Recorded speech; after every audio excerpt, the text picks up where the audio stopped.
this is Dana Meeks from Joe Trifilo's office at Hunt Real Estate, and I'm here with Dan Gervasi from Comfort Zone Inspections. Thank you for being with us, Dan. You're welcome. So if our buyers are getting a home inspection and they're looking at the roof of the property, how can we tell how old the roof is? Well, technically you can't tell how old the roof is, but you could definitely see aging in wear and tear of a roof, that you could say that it is at the end of its serviceable life, or if it is still serviceable, or if it is in very good condition or bad conditions. What signs might indicate aging and deterioration? Missing shingles, spacing between the shingles getting larger. The larger the space means the shingles are wearing away.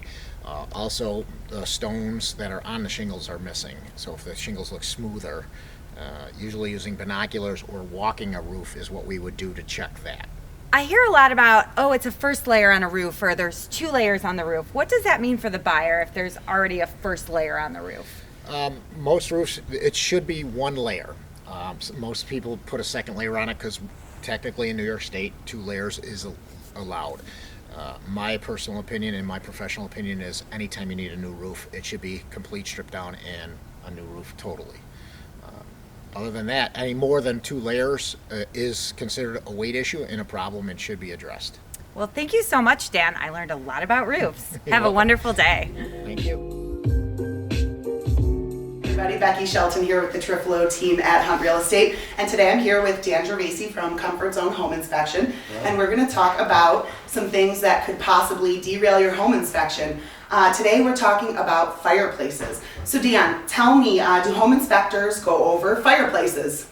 Yes, we do. It depends on the type of fireplace. There are 3 different types of fireplaces: a wood burning, a gas insert, and a gas log. Those are the 3 common ones. Okay, so what do you inspect during fireplace home inspections? Again, during a wood burning fireplace, I always recommend that we have it professionally scoped and cleaned prior to use. Gas inserts, you want to make sure that you have no gas leaks.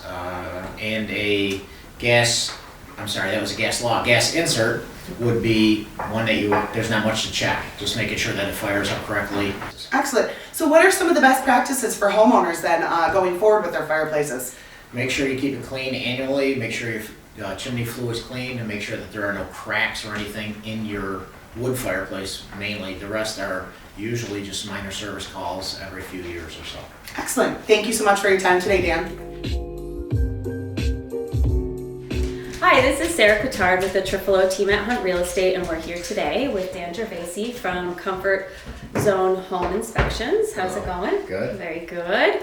We're going to be going over what can go wrong with the electrical aspect of the inspection, and particularly reverse polarity. So Dan, do you think you can explain a little bit what that is? Sure. Reverse polarity is when we check an outlet with a small little device that would tell us if it's got reverse polarity or anything else. Reverse polarity on an outlet means that the wires are crossed, meaning that it's not 100% safe, but it needs to be adjusted and fixed. Very, very simple repair is to reverse the wires to the correct sides of the polarity of the outlet. And that's pretty much it. Okay. This is the gadget that most inspectors will use to check outlets in a home. This one here, particular outlet, has reverse polarity showing here. The easiest fix would be to pull the outlet out and switch the wires around from hot to neutral. I'm Daniel Silford with the Trifilo team at Hunt Real Estate. I'm here with Dan Gervasi from Comfort Zone Home Inspections. Today we've been going over some of the most common items that can derail your home inspection, and right now we're going over signs of settling. So Dan, what are some of the most common signs of settling in a home? In the interior of a home, the common signs are usually cracks over windows, door frames, archways, etc. If we see certain cracks, they're most likely common and normal settling. If it's over the window, I would usually try to open the window. If the window is stiff, it might be a sign of a little bit heavier of a settling crack. Okay, so what are some signs that the issue might be a little larger, like more of a foundation issue? Tighter doors, hard to open, windows that won't open correctly. And then what we would do a little more in detail is down in the foundation in the basement, or look for the structure issues. But as for just walking through the homes, minor cracks, small common shrinkage cracks across corners, we would want to make sure that they are just that, minor cracks. Good to know. So hi, this is Kathleen Lavery with the Trifilo team here at Hunt Real Estate. I'm here with Dan Gervasi of Comfort Zone Home Inspection, and today we are just going over some of the most common questions and concerns that may arise during a home inspection. Dan and I are here today to talk about the hot water tank. So Dan, how can you tell if a hot water tank is properly vented? Well, there's two ways, visually, and the second way most inspectors may do is light a match, blow it out, and hold it underneath the vent, and if smoke goes up, it's vented properly. That's the easiest way to check it. And also to make sure that it's a clear path to the chimney and out through the exterior. Awesome, so pretty easy to figure Yes. that out. Second question I have for you is how can you tell the age of the hot water tank? Because that's a very common question that we get asked all the time. There's a tag on front of the hot water tank that has usually a serial number, which you could read the serial number and depending on where it is located, can tell you the exact age of when it was made. J024. So the J means the month it was in, and the date would be 02. So it was built in 2002. So that's how old this tank is. It's 20 years old. Awesome. Well, thanks, Dan. I appreciate it for your time and the great information. You're welcome. Hey guys, it's April here from the Trifilo team, and today we are with Dan Gervais from Comfort Zone Home Inspections, and we are going over some things that can come up during your property inspection. So Dan, one of the most popular questions is how can you tell the age of your furnace? Well, you would pull the cover off, and on there's a tag that would have usually the date of manufacturing, or if it doesn't have that, we look at the serial numbers, and you could Google it online to actually get the exact date. Awesome. And one more question, what is a heat exchange? The heat exchanger is what actually produces the heat for your furnace. In this particular instance, we're talking about forced hot air. The furnace would call for heat, and the flame would come on and heat up your home. And what we check on a heat exchanger is discoloration, bad rollout of flames, and to make sure the flame is consistent. Thank you. Hi guys, I'm Jenny Cruz from the Trifilo team at Hunt Real Estate, and we are here today with Dan Gervasi from Comfort Zone Home Inspectors. And we have a few questions today regarding basement issues, and my topic for him is, how do you tell if there are water issues in the basement? Well, there's many signs for water issues in a basement. Particularly if we're looking at a finished basement, I look at the baseboards, the flooring, if there's any signs of water wicking. If there's nothing finished basement, it's just an exposed basement, it is very easy to look through and just see if there's stains or holes or any active leaks. It would be definitely an issue. That makes sense. So do all foundation types have water issues? No, not necessarily. Yes, necessarily any foundation can have a water issue. And that could go into how drainage systems are around your home, which we talk in another video. But every foundation can possibly have a water issue, and mitigation for them are usually on low end and easy repair fixes. That's awesome. That's awesome. Great information. He's the best. So thanks guys.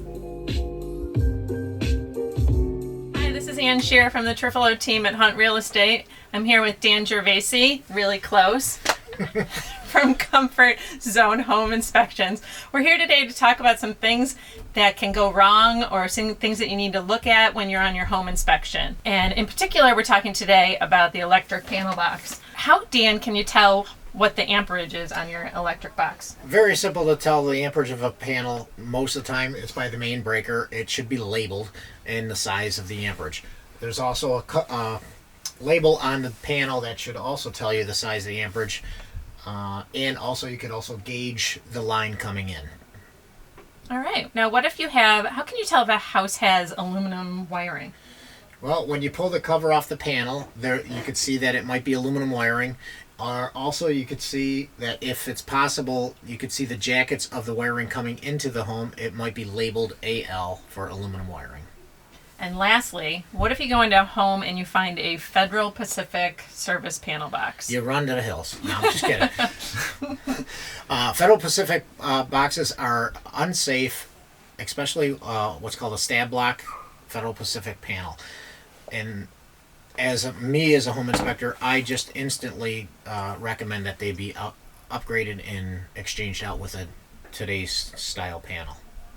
Great. All great information on the electricity in your home today. Thanks a lot. Bye.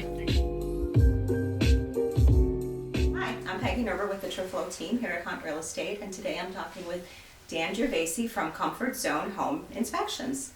And we're talking about some of the things that can derail your home inspection. Today our topic is going to be drainage. So Dan, what would be some of the things that would indicate proper drainage in a home? First off, we'll talk about the outside, the gutter system. We want the downspouts to lead and the leaders to lead water away from the home, underground pipe or leaders. Inside the basement or a crawl space, we would like a sump pump or floor drainage, and that would be the best way to keep the water away from the property. Okay, so what would some of the things that we would see and notice that really would indicate that that home doesn't have that proper drainage? What would we see? If we're looking at the outside, the downspouts, if they're just dropping right into the corner with no leaders, if you see splits in the seams of the gutters or the downspouts, I apologize, where water is coming down directly to the foundation, that's one issue. If we're in the basement or crawl space, sump pump not functioning correctly, or floor drains full of dirt and clogged, those things would be some issues that we'd have to address. Okay, well Dan, thanks for giving us that information. So good luck to you when you're having your home inspection. Thanks. Thank you. Hi, my name's Karen Mergler and I work on the Joe Trifilo sales and marketing team at Hunt Real Estate, and I'm here today with Dan Gervasi from Comfort Zone Home Inspections. What we'd like to talk today about is possible mold in a home. Sure. So first off, a home inspector is not a mold inspector. We look for signs of microbial growth. And there are many areas of a home that could have microbial growth. Attics, basements, anywhere there's a water source, bathrooms that we are in, usually over a shower. That's where we would normally look for it, under sinks, etc. So why is it called microbial growth? The reason is because we are not testing for mold. A home inspector is not licensed or qualified to test for mold. If we see things that we presume to be a microbial growth, we would suggest that you would get a mold test done by a certified licensed contractor to actually find out if it is mold and then lead you into the right ways of mitigating that microbial growth or mold. Okay, sounds great. Thank you, Dan. Hi everyone, Alex Tuskus here from the Trifilo team at Hunt Real Estate. I'm here with Dan Gervasi from Comfort Zone Home Inspections, and today we're here to give you guys some tips and ideas on what you might see during your home inspection and what to look out for. So Dan, today we're going to talk about foundations in a home and what type of cracks you might see in a basement and which ones are good and which ones are bad. First off, there's generically three basic foundations: poured foundation, block foundation, and stone foundations. We're talking about cracks. You have vertical cracks, horizontal cracks, and stair-step cracks. All cracks could be questionable. Most of them are very easily taken care of or monitored, and some aren't even a problem. Usually you're looking for a vertical crack that is larger than the size of a credit card. If you can slide a credit card in there, you might want to have it further evaluated. Horizontal cracks should always be checked out and make sure that they're not being too much pressure pushed on the foundation. And of course, in a stone foundation, you've got deterioration, etc. Every crack is questionable, but most of them are very maintainable and manageable.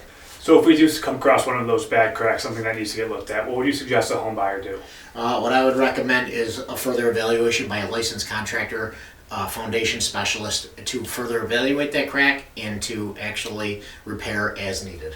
Okay, awesome. Thanks for the advice, Dan. Thanks you guys for watching.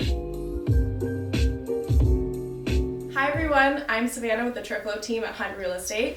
Today we're here with Dan Gervasi from Comfort Zone Home Inspections, and we are talking about some things that can derail your home inspection. My topic is an easy one, and Dan, what are some of the craziest things you've seen at a home inspection? Well, I've seen multiple crazy things, scary things, etc. I'll give you the top three.